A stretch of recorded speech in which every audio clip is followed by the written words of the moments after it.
The purpose of this podcast is to educate and to inform. This is not a substitute for professional medical care and is not intended for use in the diagnosis or treatment of individual conditions. Guests on this podcast express their own opinions, experience, and conclusions. The mention of any product, service, organization, activity, or therapy should not be construed as an ASCO endorsement.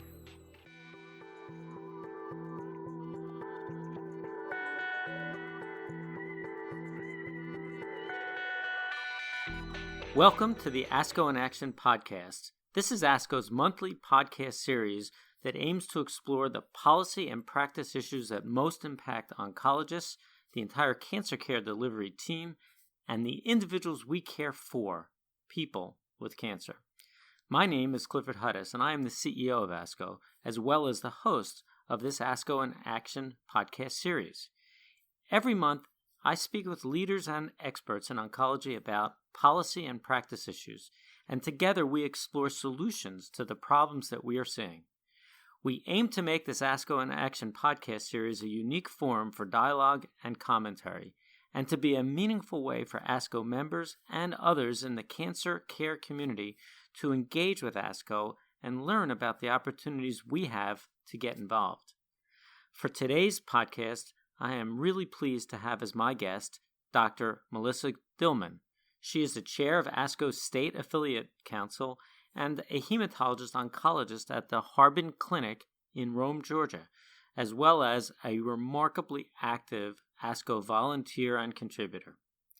Today, we are going to examine how state-level healthcare policy may impact the care that we deliver to our patients with cancer, why it's important for us to pay attention to and help shape bills and regulations moving in states, and what ASCO is doing to partner with state affiliates to advance policies that will ensure that our patients are able to access the highest quality cancer care possible. Dr. Dillman, welcome, and thank you for joining me today. Thank you very much for having me. Now, when most people think about health policies, they often picture activities that are occurring at the federal level, either through Congress or from the administration. Yet, so much happens at the state level that is critically important to our members. Can you help us start to understand the specific role that states play in setting healthcare policies? And I mean specifically those policies that might impact cancer care and our patients? Well, Cliff, I can think of several examples of how individual states can set healthcare policy and how that policy can influence how federal legislation is crafted. Most recently, I think one good example is the opioid crisis that has come up at the state level because state legislators oftentimes regulate the rights of healthcare providers to provide narcotic prescriptions. The startling number of our American population dying of legal or illegal narcotic overdoses has really brought this issue forward. And while some state congresses have crafted laws, sometimes these bills can have many untoward consequences, specifically in our cancer care population, because oftentimes our patients with cancer have significant pain needs. So it's very important to watch those state legislation actions because it could significantly hinder our ability to take care of our patients. So I think this really immediately points to one of the reasons that watching state activity can be so important. If we think back over the last couple of years to a different topic, oral parity legislation, we saw that while the states took action on that policy, later, Congress ended up enacting similar or even in some cases identical legislation. Is this common, this kind of bellwether effect? Is this something that that you've seen? It is. With the oral parity, thank you for mentioning that. There are over 40 states now that have passed oral parity bills, and there are a few states where it's still in critical decision factor, and some states where it's never been brought up. But as you know, many of our drugs in the pipeline, about 25% of them right now, are oral, and we see oral treatments as just as equal to or more complex than our IV therapies, but by Medicare and other payers, they are seen as a separate part of the insurance benefits. Our patients are having a hard time paying for their copays on these oral medications, and our Medicare patients are falling into the donut hole almost with that first prescription. So the state laws, while they've been helpful and helped craft what may be hopefully successful federal legislature, they really only cover a small percentage of our insured population. And so we really need federal law to mimic what we've had happen in some of the successful states, oral parity bills that we could then help cover all those patients who currently right now are not covered by the state oral parity laws.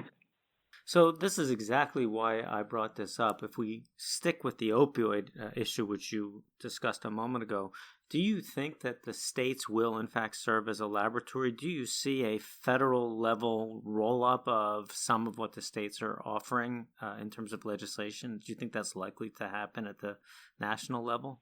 I think so. And I am fearful because, at least in our state, this is an example. The law that was originally put forward in our state was going to significantly limit the ability of oncologists to provide pain medications to a 5-day first-time fill, which, for cancer patients, the pain doesn't go away in 5 days. And so this was going to be a hardship for our patients, making them come back in for that second fill. It also was a hardship for physicians because if they did not check the data registry to see if a patient was already on pain medication or filled more than 5 days, they could be charged with a felony and put in prison for 1 to 5 years or get a $50,000 fine. So that kind of legislation is not what we want to see modeled in federal legislation. So it's important for oncologists to get involved and help craft their state legislation because that may be something that is looked at on a federal level. So we were successful in getting many of those parts of the bill taken out. And then we also got an exemption for our cancer patients so that we are not limited in our ability to get our patients the pain medicines they need. And, this raises the issue.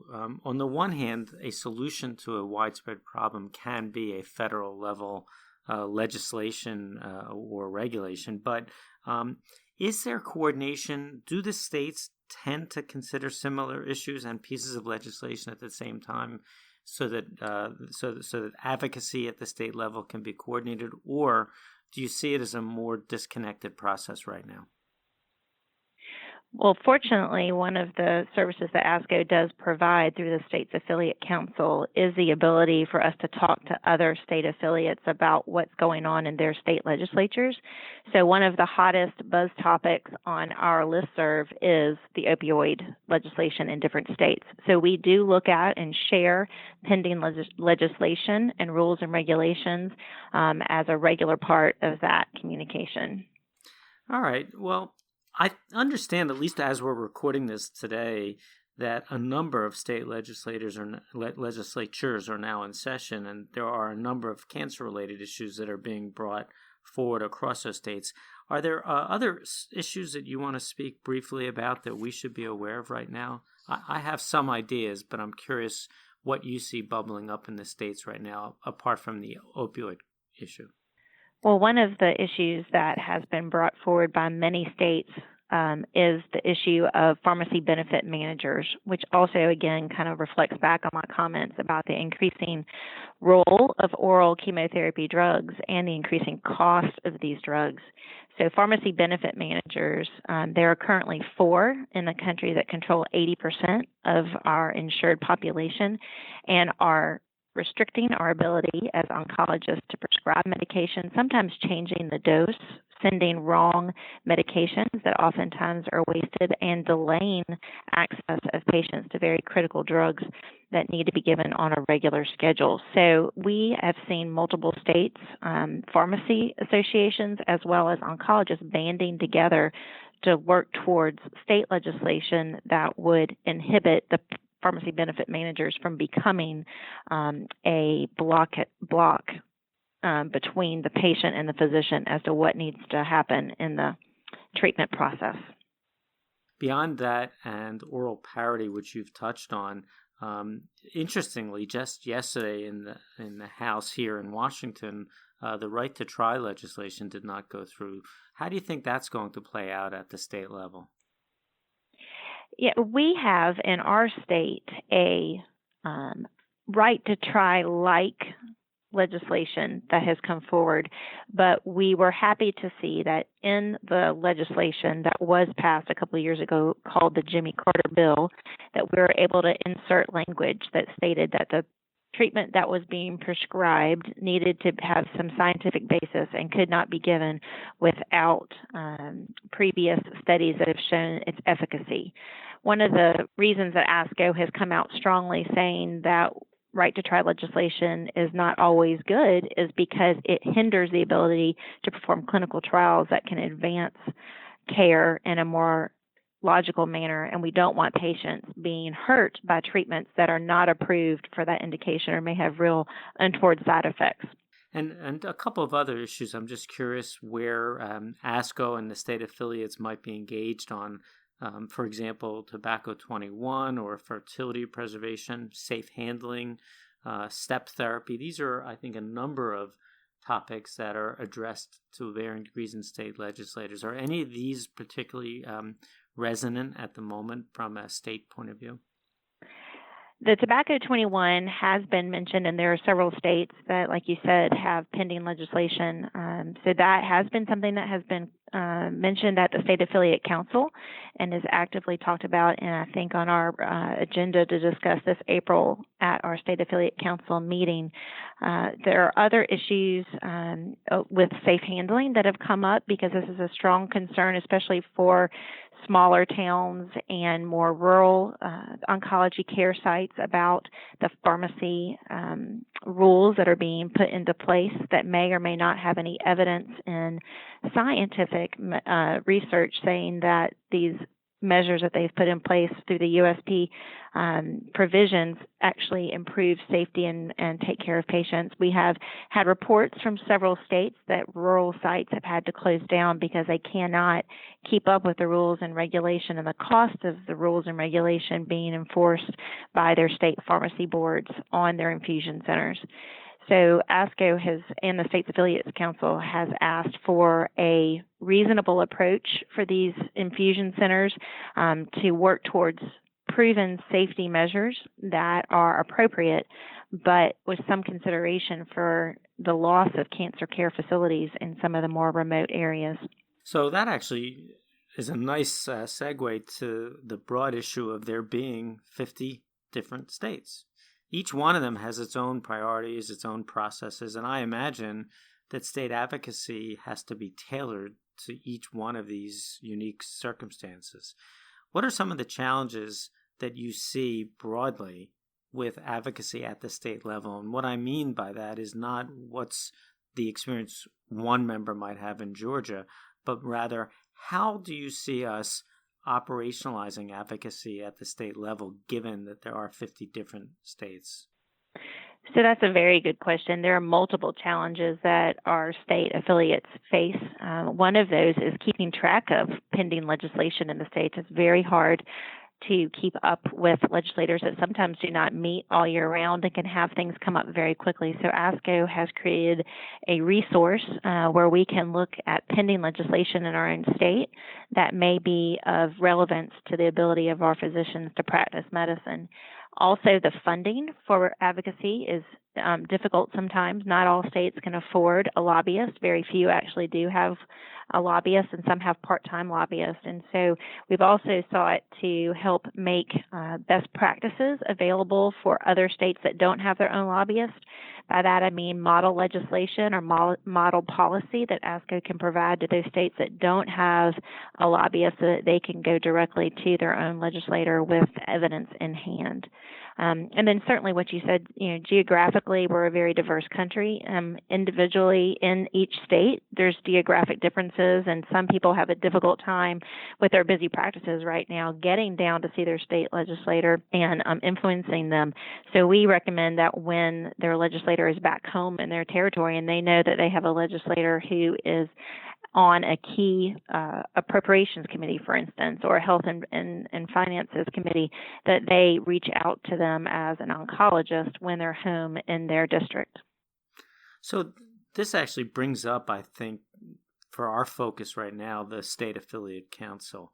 Can you talk in a little more detail about how the State Affiliate Council works, what its role is within ASCO, how it partners with ASCO on state legislative activities? So the State Affiliate Council is a relatively new council within ASCO, but was really created because there is a sense that there are unique state issues that could help ASCO and that ASCO could help those states. So it has been a very effective and well-received council by those members and has really been a way, like you said, for the Government Relations Committee to get a view of what is bubbling up in the states and may become some federal legislation that we need to address. ASCO helps support a twice-a-year State Affiliate Council meeting, like I said, a listserv that allows us to communicate and provide resources like the policy that I mentioned for our members. So that has been a tremendous resource. And then we do have dedicated staff that when we have a legislative question, we can send our question or our bill that may have come up in our state to ASCO and ask for input on language in the bill. And we get very rapid turnaround, which we oftentimes need because things in the state legislature work and move a lot faster than they do in the federal government. Well, this actually brings us to execution. And what I mean by that is that in the last few years, ASCO has established a state advocacy program, and it has developed a number of new resources for members in the area of state advocacy. Can you expand on why ASCO decided to go in this direction? ASCO has a great resource called ACT Network, which is an easy way for physicians to reach out to their representatives. Also, there is a list of resources through our State Affiliate Council website, including model legislation that state affiliates can access. There are nice maps that show what state has pending legislation, for example, on oral parity, and that's a nice resource for us.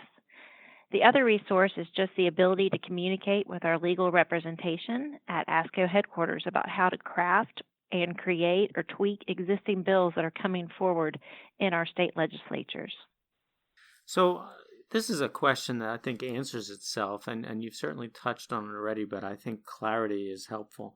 And I'll just inject a little personal note here. Part of the reason that I'm here at ASCO was in the advanced years of my career, my cynicism about government and policy and having an impact actually went down, not up, because I saw that while progress can be slow, progress is actually possible. However, I would point out that it takes expertise, clarity of vision, and commitment for us to have an effect. And so I'm asking you this question. What have you personally gotten out of your participation in state advocacy? What are some of the big lessons that you've learned? That's a very good question. I am a frustrated political science major from college days, so I always liked the process of making legislation. I liked the process of debating. When I went into medical school, I thought I had left my political science years behind, and little did I know that it would become very important. I have always believed that you can't complain about something unless you seek to change it. So if I sit back in my chair comfortably and complain about the legislation that prohibits me from being able to get a medication for a patient, then I should do something about it. And I have seen change, exactly what you said, on a personal level, as well as I've watched and supported other states as they have done bills or been successful in their attempts to protect patient care. So I have learned tremendously and putting it into action. My previous training in debate has been helpful. For instance, there was a bill in our own state that looked at compounding. And if we had not caught that there was one word in there that would have effectively stopped all compounding, as they called it, which was mixing of chemotherapy drugs in any infusion center in the state, if we had not caught that and then sent that legislation to ASCO and had them reply back, all chemotherapy care would have been halted across the state. And it was not intended to be that way. It was an accidental insertion of a phrase in a bill that could have stopped cancer care for days, weeks, until the next legislation a year later. A legislator was happy to take that language out, and so I saw change immediately affected. So like I said, I think getting involved in the state policy and the state government is important because things do move faster there, and I've seen real change. Summarizing what you just said, it sounds to me like you could say one person can make a difference, right? That is correct. So if any listeners are convinced, what are some of the specific ways that they might actually get involved in state advocacy on cancer-related policy developments?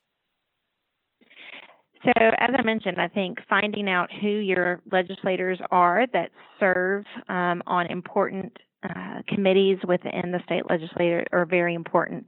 And then if they're not in your own community, but you know an oncologist in a neighboring town where they are, then that's the person you call or write to and say, would you mind going and meeting with your senator? There's a big bill that's coming up and we want him to understand what this means to our cancer patients.